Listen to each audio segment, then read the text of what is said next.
কি গো মা, কি করছো? রাতের জন্য রান্না হবে, ফুলকপি কাটছি। রাতের জন্য কি হচ্ছে জানিস? কি হবে রাত্রে? ফুলকপি আলু মাছ ঝোল হবে, পুঁই বেচুরি একটা তরকারি হবে, মাছের ভাজা হবে, এই ব্যাস, আর কিছু করবো না। তো অনেকগুলো রান্না হয়ে গেল রাত্রে। হ্যাঁ হ্যাঁ, আমি ধনে পাতা আনতে ভুলে গেছি রে, বাগানে ধনে পাতা হয়েছে, একটু তুলে নিয়ে আইতো। আগা লাগালে ডগ ডগ দেখে তুলে নিয়ে আসবি। আচ্ছা, বেশি না, অল্প করে নিয়ে আসবি। এইগুলো কেটেছো নাকি? হ্যাঁ, এগুলো কেটেছি। কি মাছ দিয়ে ঝোল হবে? চিংড়ি মাছ, বাগদা চিংড়ি। আচ্ছা, ঠিক আছে। আর কাটবো না, রেখে দিচ্ছি। ঠিক আছে, আমি ধনেপাতা তুলে নিয়ে আসছি।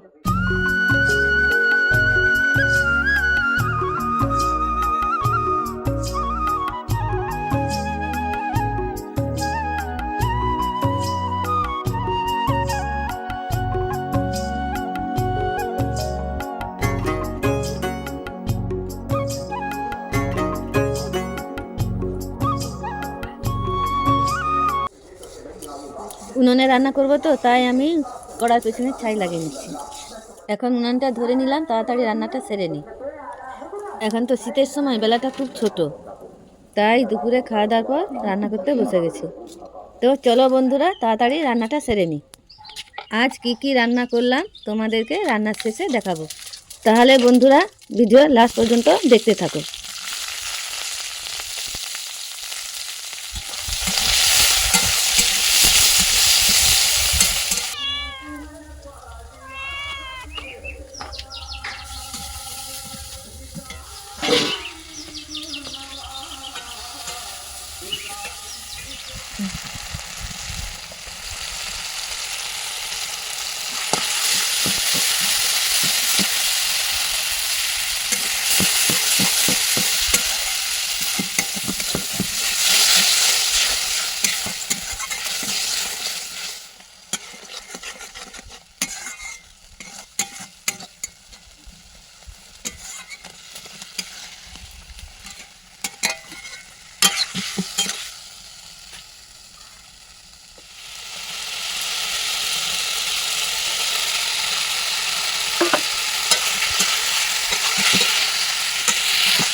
মা রান্না করে দিয়েছে, উনান থেকে সব নিয়ে এলাম আমি, দিয়ে এখন হটকেসে সব ঢুকাচ্ছি যাতে গরম থাকে, আমরা ডিনার করা পর্যন্ত গরম থাকে আমাদের হটকেসে।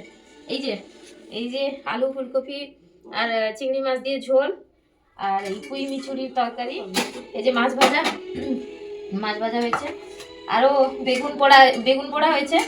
মা রান্না করার পরে উনান থেকে তুলে নিয়ে আসবে, আমি সব হটকেসে গুছিয়ে দিচ্ছি তাড়াতাড়ি করে। ভাতও হয়েছে উনানে, এই যে ভাত সব প্যাকিং করছি তাড়াতাড়ি করে, নাহলে ঠান্ডা হয়ে যাবে।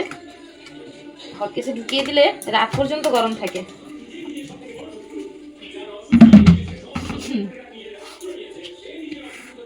এই হটকেসে 6 ঘন্টা গরম থাকে খাবার।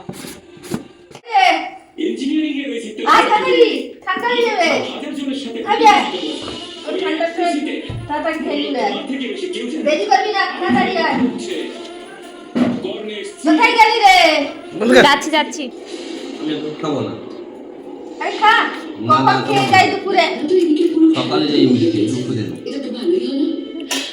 মা কত আগে রান্না করেছিল, এখনো ধোঁয়া উঠছে তরকারিতে, ভাতে।